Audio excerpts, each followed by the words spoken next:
On the day my dad came home, I decided to carry out the plan I had been thinking about for a while. I put the drug into his tea, making sure to stir it well so it would dissolve completely. After that, I handed him the cup and watched as he drank it all, without any suspicion. We left the house soon after that, knowing it would take about 4 hours for the drug to fully take effect. The drug was supposed to make him unconscious, so we needed to be patient. I had connected the CCTV cameras in my dad's house to my phone, allowing me to watch everything that was happening there even when I wasn't around. It was a smart move, and it gave me peace of mind that I could see what was going on at any time.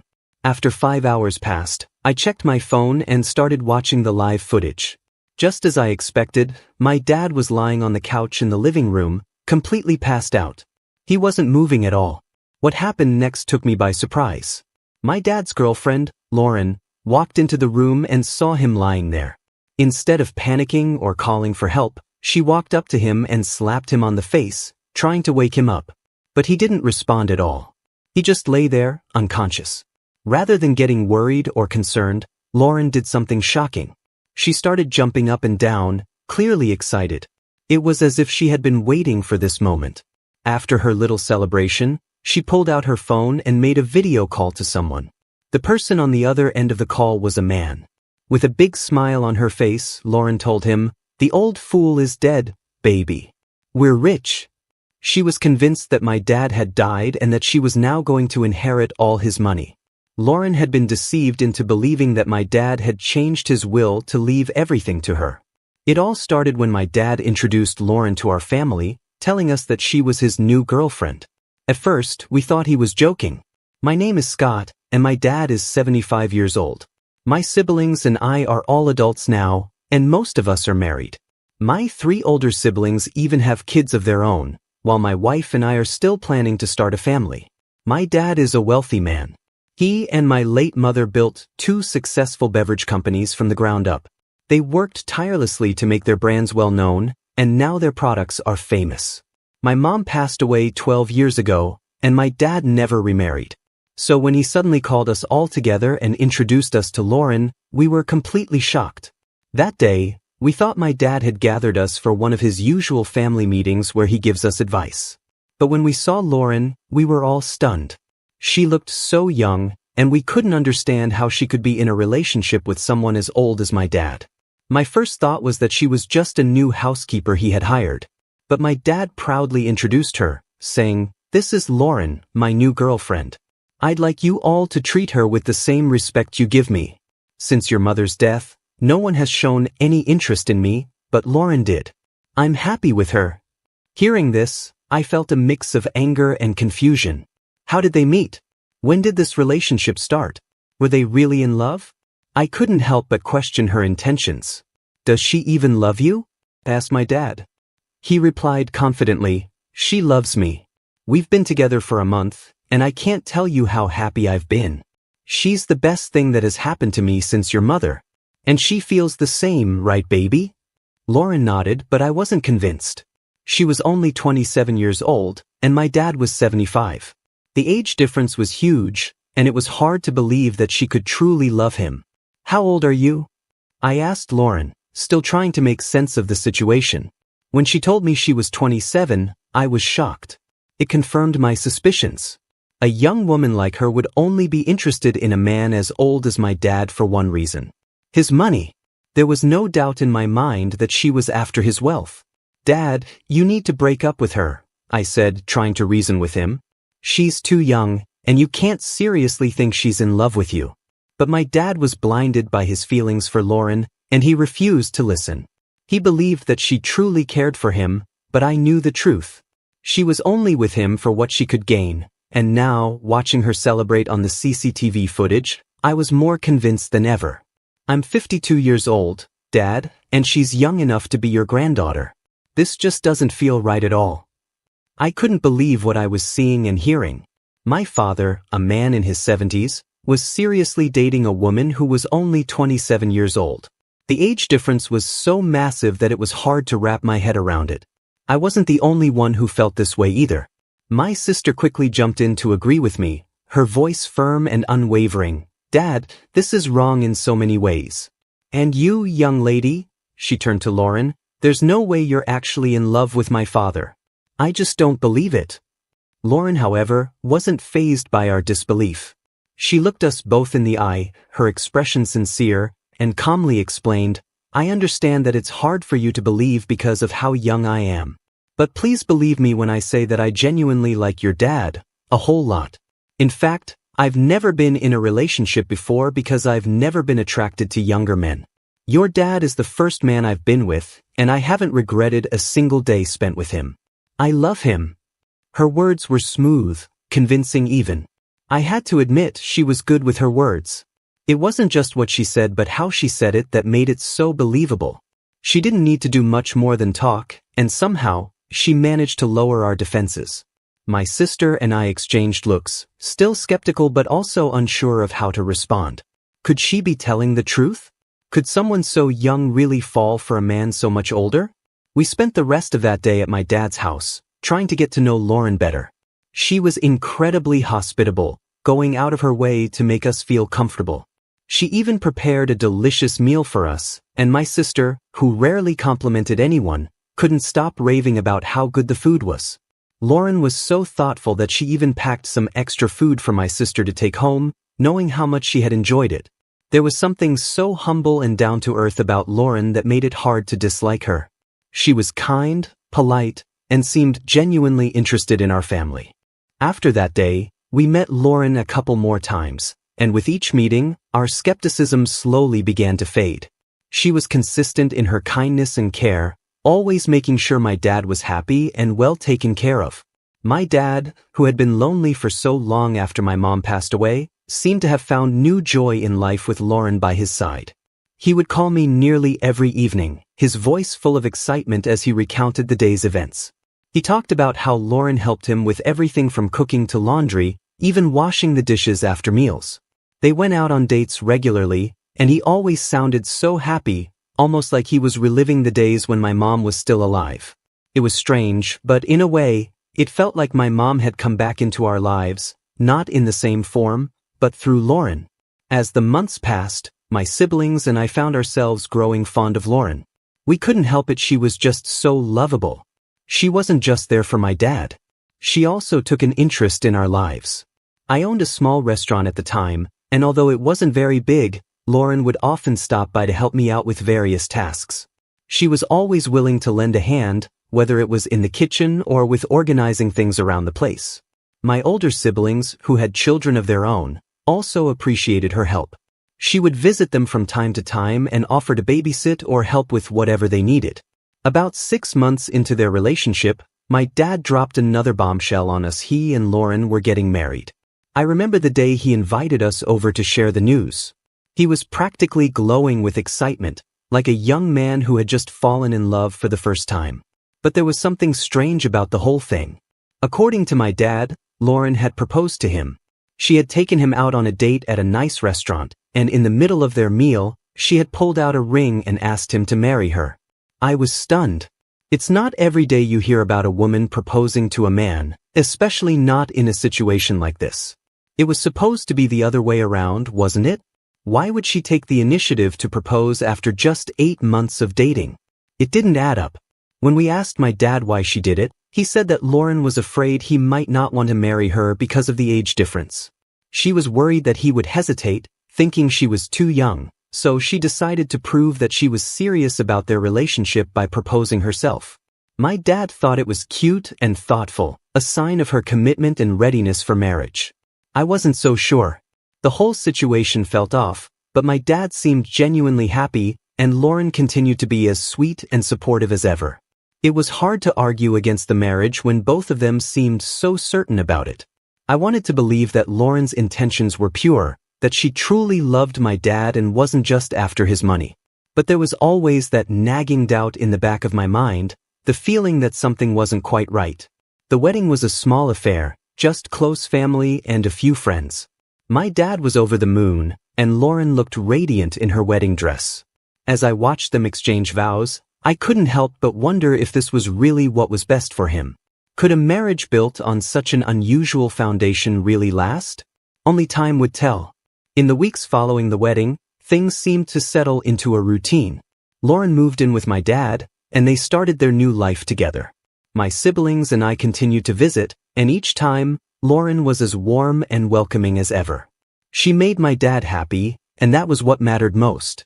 But despite her charm and the way she had won us over, there was still a part of me that remained cautious, always watching for signs that her intentions might not be as genuine as they seemed. Looking back now, I realized that my initial concerns were valid. Lauren had been very strategic in the way she presented herself to us, carefully crafting an image of the perfect partner for my dad.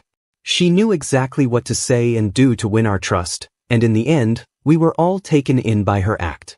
But as time went on, the cracks in her facade began to show, revealing a different side of her, one that was more focused on what she could gain than on truly loving and caring for my father. It's hard to admit, but I should have trusted my instincts from the beginning. My dad deserved better, and it pains me to think that we didn't see through Lauren's act until it was too late. Love can be blind, and sometimes, it takes more than just good intentions to protect the people we care about. At first, I thought the same as everyone else. It made sense to me that Lauren might have believed my dad would never marry her because of the significant age gap between them. So, when she proposed to him herself, I saw it as a clear sign that she was genuinely ready for marriage. That's what I convinced myself to believe, so I decided to support her in every way I could. My siblings seemed to share the same reasoning. We all came to an agreement that their marriage was okay, even if deep down, we had our doubts. It wasn't as if our disagreement would have stopped the wedding anyway. Our dad was determined to go through with it. As we began preparing for the wedding, I noticed something that seemed a bit off. Lauren was very insistent on having a court wedding instead of the traditional church ceremony. This struck me as odd, given that our family had always valued religious ceremonies. I voiced my concerns, and my siblings did the same. We felt that a church wedding would be more appropriate and meaningful, especially considering my dad's age and the traditions we were used to. My dad found himself torn between wanting to make Lauren happy and holding on to his own values. He wanted to give her the court wedding she asked for, but the idea didn't sit well with him. It was a tough situation, and we spent a lot of time discussing it. Lauren was clearly disappointed when we pushed back against her wishes, but eventually, we managed to convince her to go with the church wedding instead. Although she reluctantly agreed, it was clear that she wasn't happy about the decision. On the day of the wedding, something felt off again. Lauren didn't seem as excited as we had expected. Her demeanor was subdued, and she didn't have the radiant joy that most brides have on their wedding day. We were all fooled into thinking that she might have been feeling unwell, perhaps just dealing with a headache or pre-wedding jitters. We felt bad for her, and my sister, in particular, spent a lot of time comforting her and staying close to her throughout the day. We chalked it up to nerves and hoped that once the ceremony was over, everything would go back to normal. After the wedding, life for my dad and Lauren began. For the first 3 months, my siblings and I decided to give them some space. We thought it would be best to let them enjoy their new life together without us constantly dropping by. We wanted our dad to have all the fun and happiness he deserved with his new wife. Looking back, I realize now that this was a mistake, a silly one that we would later regret. It wasn't until 5 months later that I finally visited my dad. As soon as I saw him, I noticed something was different. He seemed quieter than usual, and it was clear that he had lost some weight. His clothes looked a bit looser, and his face had a tired, worn-out look that I wasn't used to seeing. When I asked him if he was okay, he put on a smile and assured me that everything was fine. But I know my dad too well. His smile didn't reach his eyes, and I could tell that something was bothering him. While we were talking, Lauren walked into the living room. I noticed that my dad flinched slightly as she entered, which made me frown. It was a subtle reaction, but it was enough to raise my suspicions even more. Lauren greeted me with her usual cheerful smile and sat down next to my dad, resting her head on his shoulder. We chatted for a while, but the whole time, I couldn't shake the feeling that something was wrong. As I was getting ready to leave, I decided to have a private conversation with Lauren. I asked her to walk with me to my car, hoping to get some answers about what was going on with my dad. As we walked, I turned to her and asked, "Is my dad okay? He looks different, and his behavior is strange. What's going on?" I watched as Lauren's cheerful demeanor quickly faded. She looked down at the ground, avoiding my gaze. "Your dad isn't making me happy, Scott," she finally said, her voice soft and full of frustration.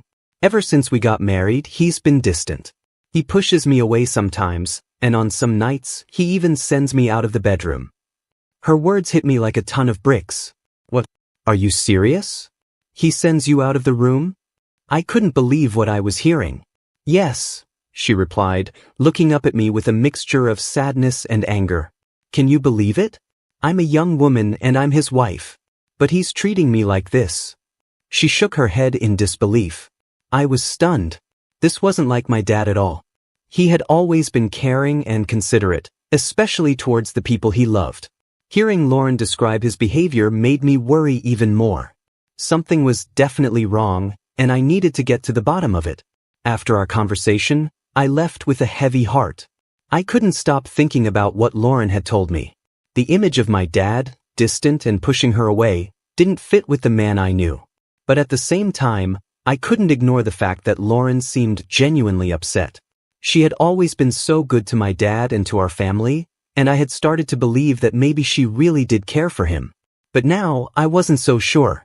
Over the next few days, I tried to piece together what might be happening. I spoke to my siblings, and they too had noticed some changes in our dad during their visits. He was quieter, more withdrawn, and didn't seem to have the same energy he once had. We all agreed that something was off, but none of us could pinpoint exactly what it was. Eventually, I decided to confront my dad directly. I needed to hear his side of the story and find out what was really going on. When I visited him again, I sat him down and asked him to be honest with me. I told him what Lauren had said and expressed my concerns about his health and behavior. At first, he tried to brush it off, insisting that everything was fine. But I pressed him, telling him that I could see through his attempts to hide the truth. Finally, he sighed and admitted that things hadn't been as smooth as he had hoped. He told me that while he cared for Lauren, the age difference was starting to take a toll on him. He was struggling to keep up with her energy and needs, and it was causing tension in their relationship. He confessed that he felt guilty about not being able to give Lauren the kind of life she deserved. He knew she was young and full of life, and he felt like he was holding her back. That was why he had been distant and why he sometimes sent her out of the room at night. He didn't want to face the reality that their relationship might not work out the way he had hoped. Hearing this broke my heart. My dad had always been a strong, confident man, but now he seemed vulnerable and unsure of himself. I could see that he was struggling, and it hurt to know that he was going through this alone. I assured him that he didn't have to face this on his own and that my siblings and I were here to support him. I also realized that Lauren wasn't entirely to blame. She had her own struggles and expectations, and it wasn't fair to judge her without understanding her perspective. I knew I needed to talk to her again, this time with more compassion and understanding. In the end, I learned that relationships, especially those with such a significant age gap, come with their own set of challenges. My dad and Lauren were trying to navigate a difficult situation, and it wasn't easy for either of them. But what mattered most was that they both wanted to make it work, and they were willing to put in the effort to overcome the obstacles they faced. As I left my dad's house that day, I felt a mix of emotions. There was still a lot to work through, but I was hopeful that with time and open communication, my dad and Lauren could find a way to make their marriage a happy one. And as a family, we would be there to support them every step of the way. I deserve his attention, but it's like he doesn't love me. I'm so sad, Jack. Hearing Lauren say that made me feel terrible. She seemed genuinely hurt, and I couldn't help but feel sympathy for her. I promised her that I would talk to my dad and try to understand what was going on. She thanked me and went back inside the house. The next time I visited my dad, I noticed things had gotten even worse. He was quieter than before, barely saying a word to me. His behavior was so strange that it left me feeling frustrated and worried. I couldn't take it anymore, so I left his house in anger, unsure of what to do next. As I was driving away, I received an unexpected phone call from my dad's lawyer. He informed me that my dad had recently contacted him about changing his will. According to the lawyer, my dad wanted to leave everything to Lauren. This news shocked me. I never expected something like this, and it immediately raised red flags in my mind. I decided to share this information with my siblings. We all agreed to visit our dad together, hoping to figure out what was really going on. 6 days later, we arrived at his house, only to find it eerily quiet and empty. I hurried up to his room, and to my horror, I found him lying on the floor, unconscious. I quickly called for my siblings to help, and we rushed him to the hospital. When Lauren arrived at the hospital, her reaction was not what I expected. The first words out of her mouth were, "Is he dead? No, he can't die now. Has he changed his will yet? He can't die." Her words sent a chill down my spine. How could she be more concerned about the will than about whether my dad was alive or not? My father wasn't dead, but her reaction made me deeply suspicious. I confronted her, asking, "What are you saying? My father is not dead." Lauren suddenly became cold, scratching her head and stammering, "Well, he said he had some changes to do. I was just scared that he didn't get to do that before he died. What happened to my husband?" Her behavior only made me more suspicious. Why would she immediately assume he was dead, and why was she so focused on the will? It didn't make sense unless she had ulterior motives. When my dad finally woke up, he started crying uncontrollably.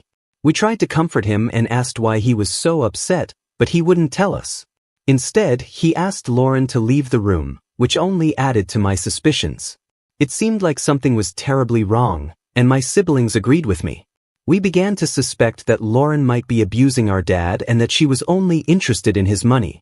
The fact that she was so concerned about the will was a big clue, and we couldn't ignore it. We also questioned why our dad would suddenly want to change his will in such a drastic way. It wasn't like him to make such decisions without discussing them with us. We started to think that maybe Lauren had pressured him into it.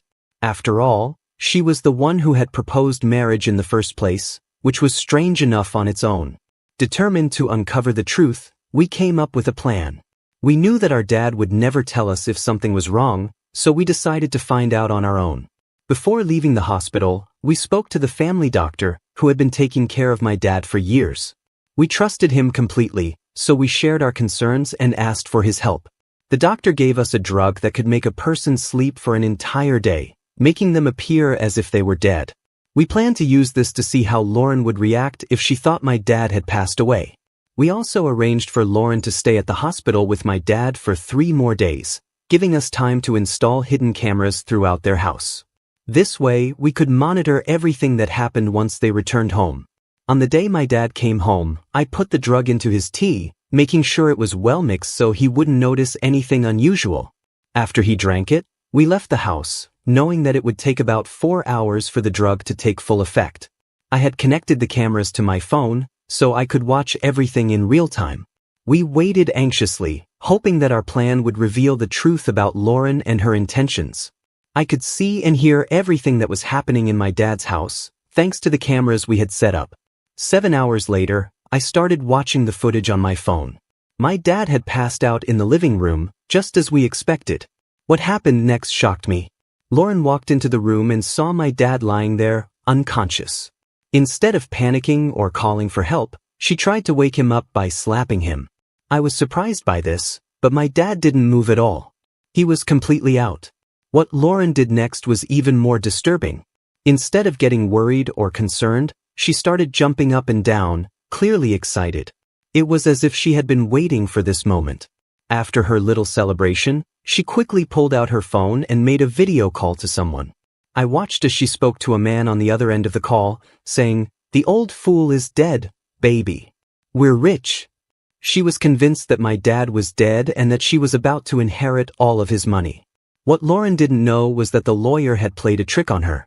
After the lawyer called me, he told me that Lauren had visited him, asking about the will. Sensing something was wrong, he lied to her, saying that my dad had indeed changed his will to leave everything to her. The lawyer had been with our family for a long time, so he knew how to handle the situation. I was so grateful to him for his quick thinking. While Lauren was busy celebrating with the man on the phone, I immediately contacted the police and my siblings. We all rushed over to my dad's house, determined to catch her in the act.